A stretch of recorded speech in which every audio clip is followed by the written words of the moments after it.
maliliit. Dalawang maliit. Oh, sige. May kuha dito yung darling mo. Magkano? 10 milyon. Dalawa lang. 10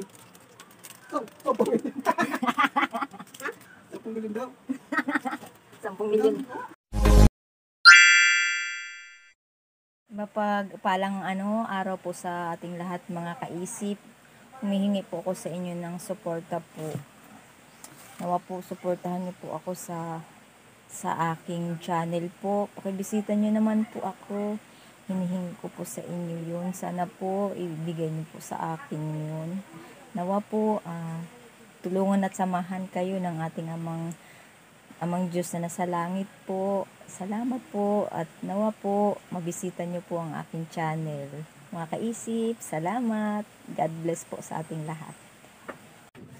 Ano bibilihin? Yellow. Yellow.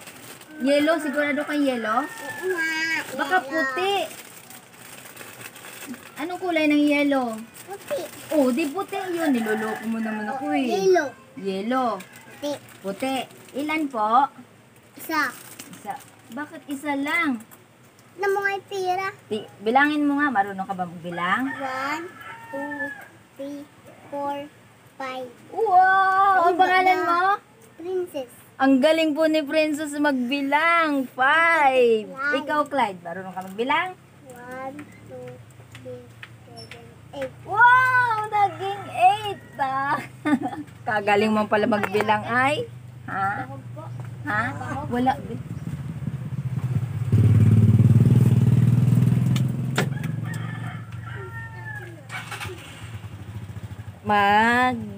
Kukuhaan ng yellow para kay Princess na magaling magbilang. Yan po si Ate Princess. Bumili po siya ng yellow. Ayan. At si Kuya Clyde na pogi. Bye-bye. Hindi, pareho kayong maganda at pogi. Ayan. Yun po yung mga bata dito na sila po yung madalas ditong bumibili. Kahit pa paano po yung mga batang yun kahit na gano'n na kaliliit, na kalilikot, mababait po sila. Pero super po ang kulit ng lalaki. Si Clyde napakakulit. Dalawa.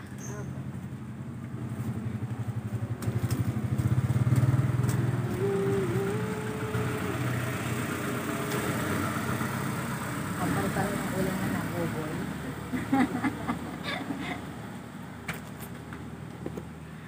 Kasi po may nagkatay ng baboy dito, kaya halos lahat po umutang ng baboy. Ako hindi po ako umutang kasi mahirap po magbayad. Madaling mangutang pero ang hirap po magbayad pagka minsan nga po ang daming nangungutang sa kanila kahit sa akin. Magaling lang po mangutang tapos pagbayad nahihiya na. Pag kumuha po sila na sunod-sunod hindi nahihiya. Pero pagka bayaran na, ayun na, nahiya na, ayan na magpakita. Sa bagay, kanya-kanya lang po yan. Marami silang papautang na baboy kasi sarili po nila yung baboy ay. Sarili po nilang alaga yung baboy. Kaya, pinautang nila sa mga kapitbahay namin dito. Kaya halos pare-pareho ng ulam ng mga tao dito. Baboy. Sa pangalan pa lang, nakakatakot na ay. Pero masarap, baboy. Salamat po sa Diyos at crispy fry lang meron ako ay ubos na. Sensya na. Bibili po siya ng harina, wala na po, ubos na. Kanina po nagbilihan ng harina yung mga tao dito. Siguro related pa rin po sa baboy. Okay, maliliit. Dalawang maliit. Oh, sige. May kuha dito yung darling mo. Magkano? 10 milyon. Dalawa lang. 10 milyon. Ha? 10 milyon daw. 10 milyon. Tigilan ang gawa. Terno-terno yata ang ulam ng mga tao ngayon ay. Ha? Pinamigayan mo. Dinuguan? Wow! Ilalagay? Dinuguan. Dinuguan. Bawal sa amin ang dinuguan. Kasi yung dugo ay madumi. Andyan lahat ng sakit. Kaya di pwede ang dinuguan. Kaya lang, bawal ang dinuguan kasi marumi yun sa paningin ng Diyos. Masarap naman sa tao. Ano sa'yo, be? Itlog. Itlog? Ilan po? Tatlo. Magkano po? 10 isa. 30. Sino magluluto, be? Ano po? Marunong ka magluto? Yan ang magluluto. Marunong yan. Oh, marunong ka magluto. Gwapo na, marunong pa magluto. Ay, naku, kagaling naman. Dito ka na lang tumira. Ay, wala magluluto ng itlog namin, ay. Ikaw, magaling ka magluto ng itlog. Ano, dito ka na lang. Ha? Tagaluto ng itlog lang. 1,000 isang buwan. Pangalan mo? Nubi. Wow! Ang ganda-ganda naman pala ng pangalan, Nobi. Kaya no. Ayaw niya dito sa amin na tagaluto ng itlog. Ayaw niya sa amin tagaluto ng itlog. Eh, naku naman. Mahirap kasi basagin yung shell ng itlog kaya ayaw niya. Ano ba?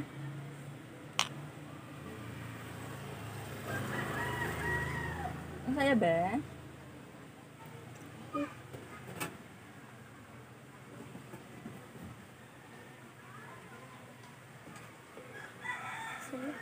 Nawala be? Nawala yung money mo? Ang nakasiksik lang yan dyan sa ano? Sa box mo. Sa bolt ng bag mo, bolt. Ah, galing nga. Yung bag mo may bolt. Hindi mo alam kung ano yung secret na ano yan, susi.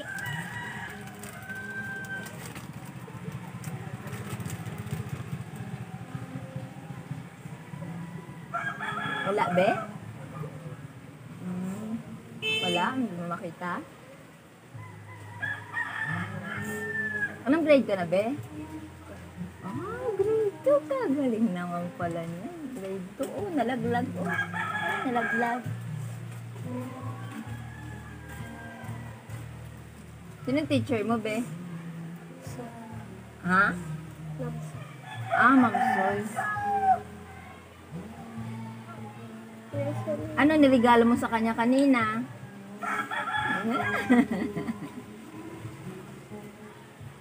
Wala ka niregalo kay teacher?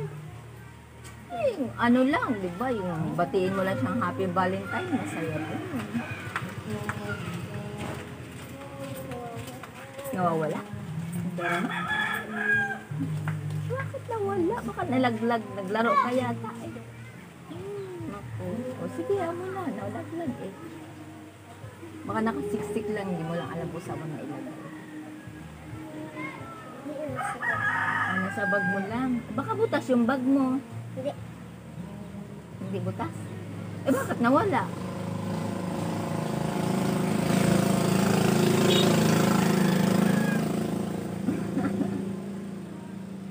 Grabe pala yung bag mo, ano? Marunong pala magtakbo-takbo yung ano, pera mo.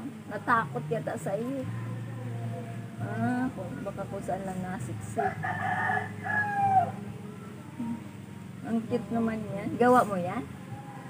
Ang galing. Galing mo palang gumawa niyan, ah. Magkano ba yung pera mo? Dos. Ah, dos. Bunot? Wala. Ibig sabihin nun, huwag ka magbunot. Gusto niya pagkain, bibili mo. Nagtago siya ay. Sino mama mo? Sinong mama mo, be? Marilo? Marilo. O di papa mo si Alex? Ah, ikaw pala si Axel. Ay, sa.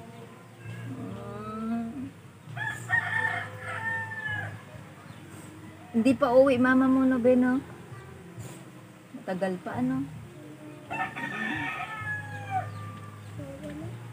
Kailan kaya uuwi yun? Ano? Sana umuwi na agad mama mo. Bigayan mo na, di kung wala. Pag nakita mo na lang, di, balik ka na lang.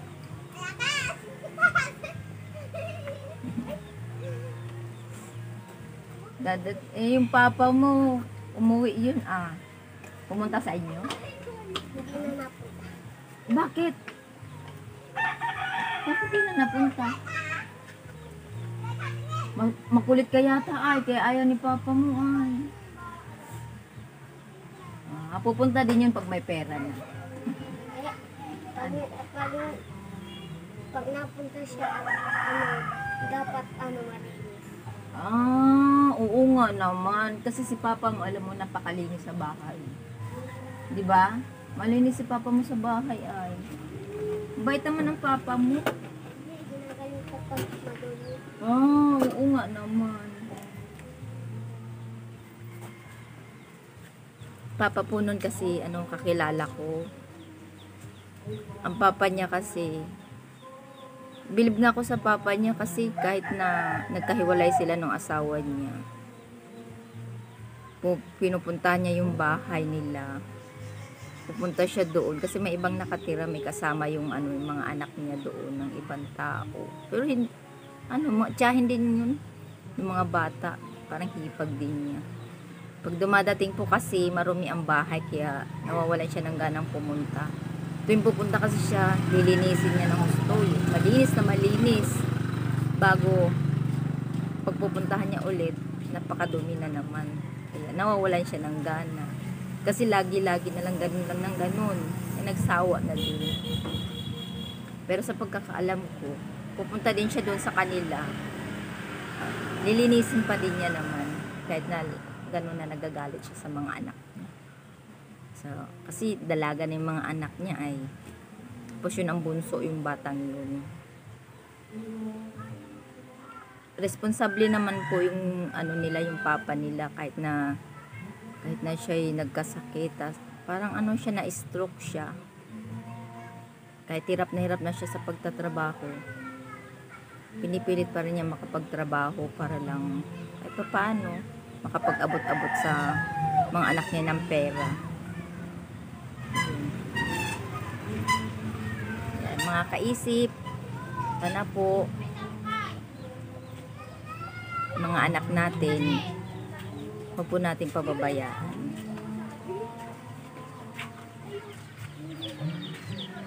Ano ba? Ano sa'yo iba po? Pangalan mo ba? Isa lang? Ilan bebe? Cancel. Ay, Hansel. Sorry. Ito be? Walang palaman? O may palaman? Mayroong palaman. Ito po. Ano pa bebe? Yan lang bebe?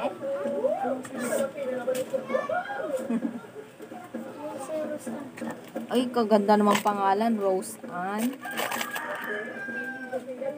Ano sa'yo, Rose Ann? Ha? Ayaw niya? Ayaw niya, be? Thank you.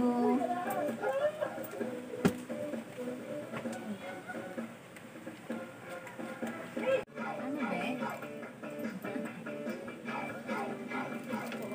Andiyan yata papa mo, Nag-iinom parang nauhaw. Nabasa niyo na, be? Ano, half day lang yun? Kalahating araw lang yun? May hapon wala ka na? Anong grade ka na? Oo, ang galing na. Grade 5 na pala. Tribo po yung bata na yun. Tribo po yung tapos, tawag po sa kanila ay manide. Buti nga po yung mga batang yun na hindi na takot sa sa mga unat. Sanay na sila sa mga unat. Ang tawag po kasi nila sa amin na hindi taga-tribo, mga unat. Kasi sila mga kulot. Para silang kung sa Pampanga pa mga Aita. Pero dito sa amin kung tawagin sila manide. Kung sa ano naman, saan ba yun? Sa Mindoro, ang tawag naman sa kanila ay mga badyaw. Pero dito po sa Panganiban, sa Camnorte, ano po sila, mga Manide tribe. Sa ikuan ng fuego upang maghanap ng pamatin-uhaw sa kanyang Ay sa ano pala, sa Mindoro pala, hindi nga pala yun ano. Mga mangyan pala yung sa Mindoro. Hindi pala yun badyaw. Ewan ko lang kung ano tama. Pero sa pagkakaalam ko, yung mga badyaw ay taga ano ba? Sabi ba ito? Ganda. Ganda naman ng headband mo. Ano ba? Niloko ka namin?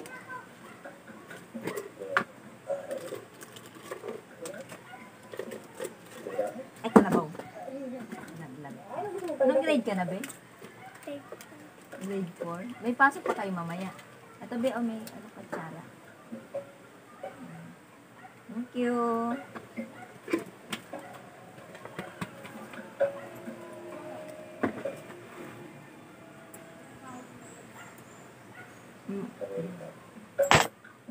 Yun po, Manide po yun. Taga tribo po yun yung batang yun. Manide tribe sila kung tawagin dito. Kung hindi ako nagkakamali yung sa ano. Ewan ko lang ko yung sa Mindoro mangyan ba yun o pero alam ko sa Mindoro badyaw yun ay. Pero ano po sila, hindi na po sila katulad ng dati na takot sila sa tao. Ngayon nakikisalamuhan na sila. Bihira na lang sa kanila yung ano, nahihiya. Bihira lang yung mahiyain sa mga tribo. Nakikisalamuha na sila sa ano, sa mga katulad nating mga unat. Ano po? Wapo talaga, ha?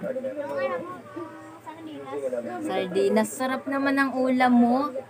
Carninas. Ang binibili ni Pogi ay sardinas. Yangtang. O, diba? Ang pangalan mo? Oh, yan, siya po si Ken. Yan po pinaka-pogi dito sa ano, sa aming lugar. Siya po pinaka-pogi na bata, na lalaki. Nang? Hipon? Ang daya mo ha. Pinabibili mo na talaga sa akin ha. 1 kilo ha. Manghuli ka. Manguhuli na po siya ng 1 kilong hipon. Ibibenta ko po niya sa akin. Nakakatuwa yung batang yun ay. Meron po kasing sapa dito sa ano namin, sa likod namin. Nanguhuli po sila dyan ng ano, hipon. Kagabi po nanghuli siya ng hipon. Binigay niya sa akin 1 piraso. Ngayon daw po, huli daw po siya ng marami. 1 kilo daw mahigit. Tapos ibibenta daw po niya sa akin. Nakakatawa yung batang ganyan. Halos karamihan po ng mga bata dito, mga lalaki, madiskarte po sila. Kahit ano na lang po binibenta. Buko, nyug, yung kamuting kahoy, kung ano-ano. Basta kung ano makuha nila sa bundok. Masyado pong mga bata dito madiskarte. Kaya yung mga magulang nila, hindi masyadong hirap. Kasi marunong sila sa buhay. Kahit na mga bata pa sila, mulat na sila sa kahirapan. Kaya tulong-tulong sila. Silang mag-aanak. Tapos yung iba naman pumupunta ng pitisan para manguha din ng mga tawagon nila dito manala. Yun. Isang araw din po pakikita ko sa inyo yung pitisan na pinagkukuhanan nila ng manala. Doon sila nangunguha ng manala. Mga bata, matanda.